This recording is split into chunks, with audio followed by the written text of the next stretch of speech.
Cela dit, au lendemain des attaques dans les localités de la province du Soum, une délégation gouvernementale s'est rendue hier à Djibo où elle a échangé avec les forces vives de cette province. Au cours des échanges, les populations ont exprimé leurs inquiétudes et leurs préoccupations liées à l'insécurité qui prévaut dans cette partie du Burkina Faso. Et en réponse, le gouvernement rassure que le dispositif sécuritaire sera renforcé dans la zone et demande encore la collaboration des populations. Plus de précisions avec Ousmane Ketega et Bernard Diassou.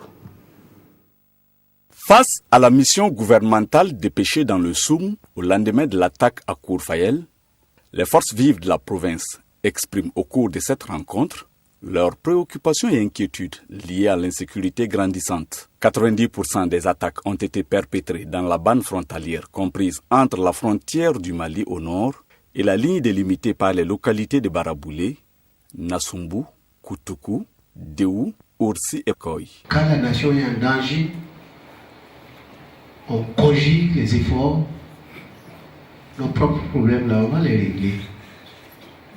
Mais pour le moment, on fait front commun. Aujourd'hui, l'action militaire semble être la plus urgente, mais elle ne peut être efficace que si elle est accompagnée par d'autres actions dont les acteurs sont premièrement les populations locales. Mais je demande à tous de soutenir nos forces armées. Il y a des gens qui ont quitté, qui ne sont pas la région du Sahel. Tous ceux qui sont morts à Nassumbu, c'est des militaires qui viennent de partout parce que notre armée est nationale. C'est très facile de critiquer.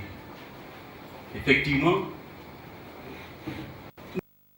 nous sommes pour défendre l'intégrité du territoire national. Au cours de la rencontre, il a été porté à la connaissance des populations que la circulation des véhicules à 4 roues, des motos à 2 roues, des tricycles et des vélos est formellement interdite dans les localités de Baraboulé, Nassumbu, Koutoukou, Déou, Oursi et Markoy, tous les jours de 17h à 6h du matin. Une minute de silence a été observée à la mémoire des victimes de l'attaque à Kourfayel en début de rencontre.